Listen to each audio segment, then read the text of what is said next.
Suite et fin des réunions des jeunes initiées par le révérend Dr Francis Tinona en l'église Soleil Couchant de Pointe-Noire. Au dernier jour, la réunion a porté sur la réussite scolaire. Christophe Pongi, Franck Dibikia.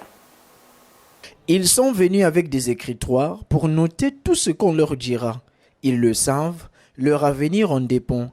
La réussite scolaire, voilà le thème qui a constitué la trame des échanges entre le révérend Dr Francis Tinona et les jeunes de toute obédience ce 20 septembre en l'église Soleil Couchant Tabernacle de Pointe-Noire.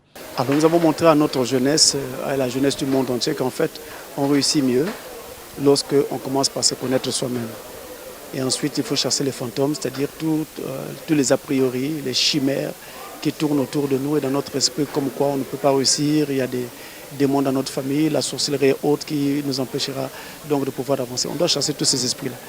Et faire un examen pour se connaître soi-même, déjà connaître le type de mémoire qu'on a, afin de pouvoir mieux appréhender ces leçons, mieux les retenir. Et à partir de là, on choisit donc correctement la filière qu'on va devoir suivre, ou la série qu'on va devoir suivre, ou l'enseignement ou l'apprentissage qu'on va devoir suivre, ou la formation qu'on va devoir suivre pour pouvoir parvenir à un but. Et une fois qu'on a fait tout cela, il ne faut pas oublier que l'échec pourra toujours être au rendez-vous, mais l'échec ne doit jamais être considéré comme un échec, mais doit toujours être considéré comme une opportunité de rebond. C'est-à-dire qu'en fait, on n'échoue pas, mais on apprend.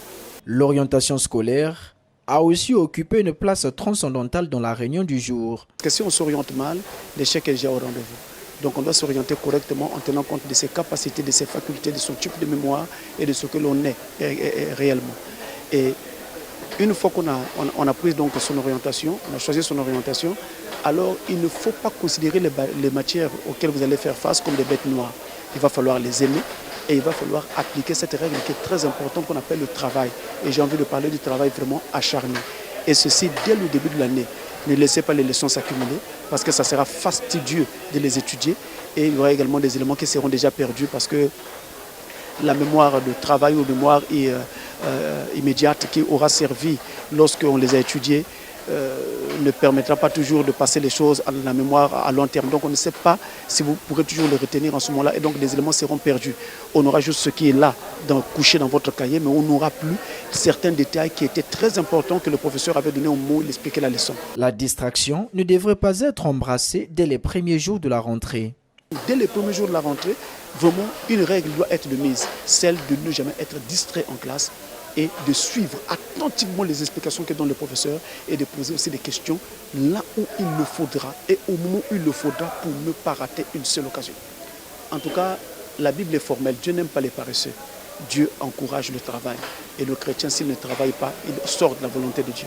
Le docteur Francis Tinona n'aura pas parlé aux arbres. Ses instructions ont eu un écho intelligible. Ce qui m'a plus marqué sur ce thème que le pasteur a donné, c'est la 5e loi. La 5e loi, le travail acharné.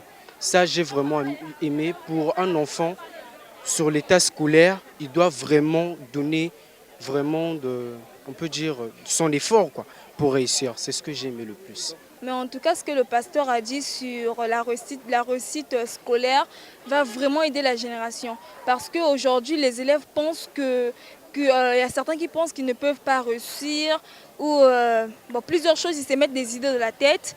Le pasteur nous a démontré par plusieurs thèmes, se connaître soi-même et plusieurs choses. En fait, de manière personnelle, ce thème m'a vraiment aidé parce que à travers ce thème, ça m'a permis de comprendre en fait, qu'on peut réussir avec l'aide en fait, des parents si on est bien orienté dans la vie d'abord. Et si on a des objectifs en fait, à se fixer, et on doit suivre ces objectifs et respecter vraiment certains principes de la vie pour réussir et suivre les conseils surtout des gens qui sont passés par là pour bien se retrouver. Lancé le 26 juillet dernier, les réunions des jeunes, initiées par le révérend Dr Francis Tinona, ont vu les lampions qui les éclairaient s'éteindre le mardi 20 septembre 2022.